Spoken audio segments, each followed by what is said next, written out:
श्री परमहंस आश्रम धारकुंडी सतना द्वारा संचालित हमारे YouTube चैनल मानस बोध सत्संग को सब्सक्राइब करके सनातन संस्कृति के प्रचार में भागीदार बने। एक ठाकुर ठाकुराइन थे। ठाकुर जानते किसको कहते? ठाकुर ठाकुराइन। वो ठाकुर ठाकुराइन रहते थे, बड़े घर से संपन्न थे और उनके लड़के बच्चे परिवार बड़ा भारी परिवार था। अब बहुत खुशी से रहते। तो धीरे धीरे उनके मन में वैराग्य पैदा हो गया। ठाकुर और ठाकुराइन के मन में वैराग्य पैदा हो गया। जब वो सियाने हुए 40 साल 45 साल के, तब वो बोले कि अब हम संसार का सब भोग कर लिए, लड़के बच्चे परिवार धन दौलत गृहस्थी सब अच्छा है, सब संपन्न है। अब हम लोगों का मन पड़ता कि भगवान का भजन करें। तो ऐसा दोनों ने राय किया। ठाकुराइन भी बड़ी सत्संगी थी, ठाकुर भी बड़े सत्संग वाले थे। दोनों ने विचार किया कि हम लोगों को भगवान का भजन करना चाहिए। अब चौथा पन आया तो हमें भगवान का भजन करने में लगाना चाहिए। अब लड़के बच्चे सब सामर्थ्यवान हो गए, सब अच्छे तरीके से अपना काम कर रहे हैं, सब देख रहे हैं। तो हम लोग घर गृहस्थी में उसी झंझट में उसी कचड़े में हम भी फंसे रहेंगे, उसी कीचड़ में हम भी फंसे रहें, ये उचित नहीं। हमें अपना अलग रास्ता चुनना चाहिए और भगवान का भजन करना चाहिए। नहीं तो जो काम ये कर रहे हैं वही काम हम भी करेंगे तो हमारा मानव जीवन तो व्यर्थ चला जाएगा। ऐसा दोनों ने आपस में राय किया और ऐसा कहा, अपने पुत्रों को बुला करके बोले कि बेटा अब तुम लोग सब घर गृहस्थी संभालो। अब हम लोगों की उम्र चौथा पन आया तो हम लोग चाहते हैं कि भगवान का भजन करें। हम लोगों ने घर गृहस्थी के सुख भोग लिए, अब तुम सब लोग खाना पीना रहना सब भगवान की संपन्नता है, भगवान घर में सब कुछ दिया है, तो हमको उसको त्याग करेंगे और त्याग करके हम भगवान का भजन करना चाहते। तो बच्चों ने कहा ठीक है, अगर आपकी जैसी रुचि हो वैसा किया जाए। और पहले की परंपरा थी कि चौथे पन नृप का आना न जाए। चौथे पन में जो राजा लोग थे वो जंगलों को चले जाते थे, वहां अपना निवास करते थे और त्याग वृत्ति से रहते थे। अलग जीवन था। राज्य का झंझट बहुत खराब होता है, घर गृहस्थी का झंझट बहुत खराब हो, एक अनेक लगा ही रहता है कुछ ना कुछ। कहीं बच्चों को कपड़े चाहिए तो कहीं पत्नी को ये चाहिए, तो कहीं ये मुकदमा फंसा है, तो कहीं इससे शादी ब्याह में जाना है। बुढ़ों को एक सेकंड को टाइम नहीं मिलता। कहीं नाती को खिलापेगा, भाई नाती अकेले है हम जा रहे हैं तो नाती को खिलाना, हर एक झंझट।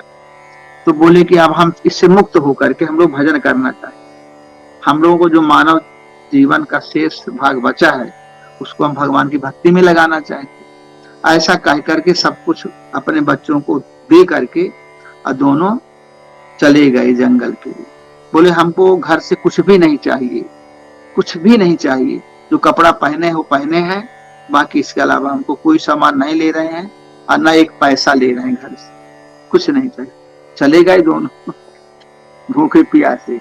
अब उतना इनका मतलब पूर्ण वैराग्यवान होके गए थे। तो गए तो आप खाएं क्या खाएं क्या, खाने की समस्या पहले बड़ी।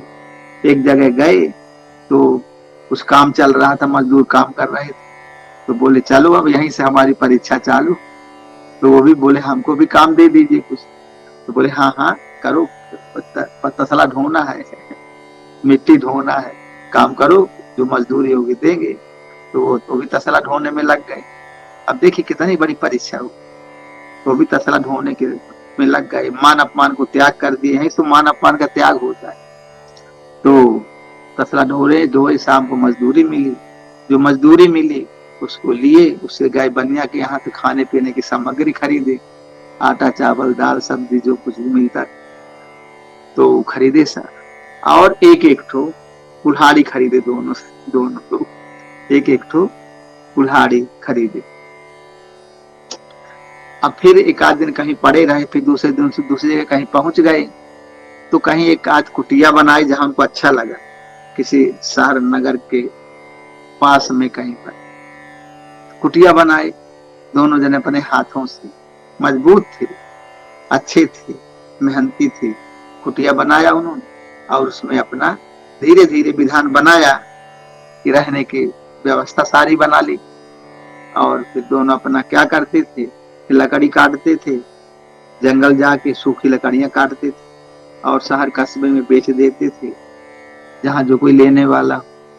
और फिर अपना जो मिलता था उससे वो अपना खाने पीने की सामग्री खरीदते थे और शांति से कुटिया में बैठ के दोनों भजन करते थे। ऐसी उनकी जीवन शैली हो गई कि अपना इसी प्रकार से कोई चिंता नहीं घर के द्वार की, घर द्वार कोई चिंता, लड़कों बच्चों की कोई चिंता नहीं, अपना त्याग वृत्ति से जीवन यापन करना और किसी से कोई मतलब नहीं। तो क्या हुआ, उनको बड़ा सुख था, कोई चिंता नहीं, तो भजन करना है, अब किसी से कुछ मांगना भी नहीं, अपना थोड़ा बहुत मेहनत करके कमाने भर के लिए पैदा कर लेना, अपने खाने के लिए दो दो रोटी दोनों खा लिए, फुर्सत अपना भगवान के भजन में लग गए, भगवान का कीर्तन किए, भजन किए, ध्यान किए, पूजा पाठ किए, जीवन का स्वरूप बदल गया, जीवन का स्वरूप ही बदल गया। अब वो लकड़ी काटने जाते थे, जब लकड़ियां कम हो जाए तो लकड़ी काट ला गए और अपना लकड़ी काट के बेचना, अपना भगवान के भजन करना, किसी से कुछ मांगना नहीं।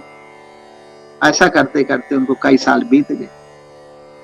एक दिन क्या हुआ, थोड़ा कहते कि राजस्थान का एरिया था, तो आगे आगे ठाकुर साहब जा रहे थे, पीछे पीछे ठकुराइन जा रही, थोड़ा 100 कदम पीछे थी ठकुराइन, ठाकुर साहब आगे थे, कुल्हाड़ी लेके जंगल जा रहे थे तो लकड़ी काटने के लिए।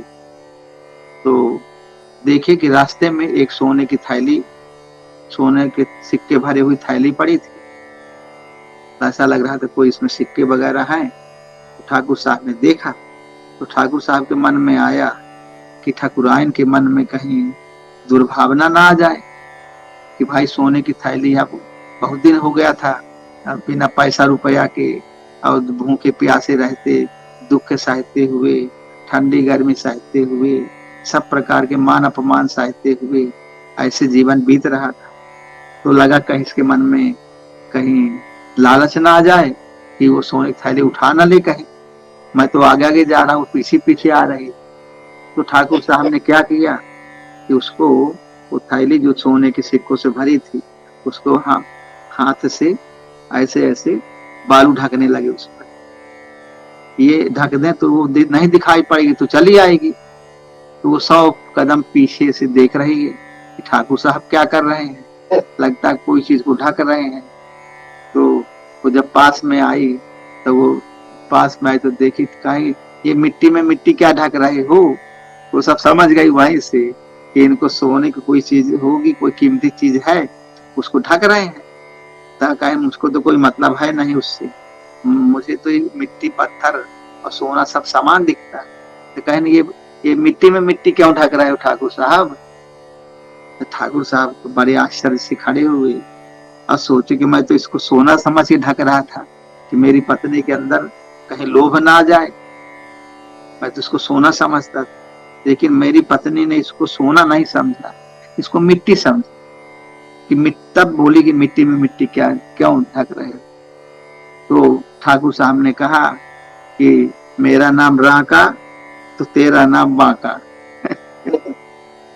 ठाकुर साहब वाले मेरा नाम तो राका सिंह उनका था ही, तो कहा मेरा नाम राका तो तेरा नाम बांका, तुम मुझसे भी एक कदम आगे, तुम मुझसे भी न्यारी है, तुम मुझसे भी एक कदम आगे हो गई कि हमने तो सोना को मिट्टी समझा, हमने तो सोना समझा, फिर सोना समझ के ढकना चाहा और तुमने पहले से उसको मिट्टी समझा। तो ऐसे ऐसे त्याग हो, त्याग की वृत्ति आती। देखिए जो भगवान का भजन है वो संसार के भोग से आगे वाला क्लास है, जो हम त्याग करते हैं।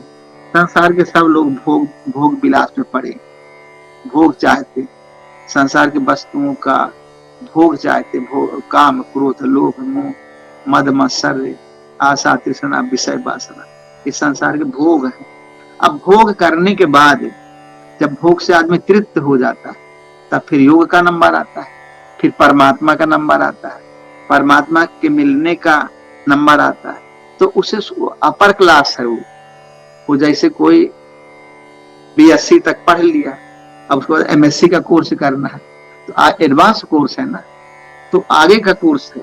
त्याग जो है भोग से बहुत महान होता है, त्याग भोग से बहुत महान होता है। इसलिए जो लोग भोग कर चुकते हैं, बड़े बड़े राजा महाराजा लोग पहले भोग कर लेते थे पूरे राज्य का, और फिर भजन करने के लिए जंगल में निकल पड़े कि हमें भजन करना है, हमें राज्य शासन नहीं करना है, हमें शांति का जीवन, शांति से रहो, 2 रोटी खाओ, परमात्मा को याद करो और बस श्वास प्रश्वास में लग जाओ, आत्म चिंतन करो। ये सबसे सुप्रीम चीज है, हमें इसी में लगना चाहिए।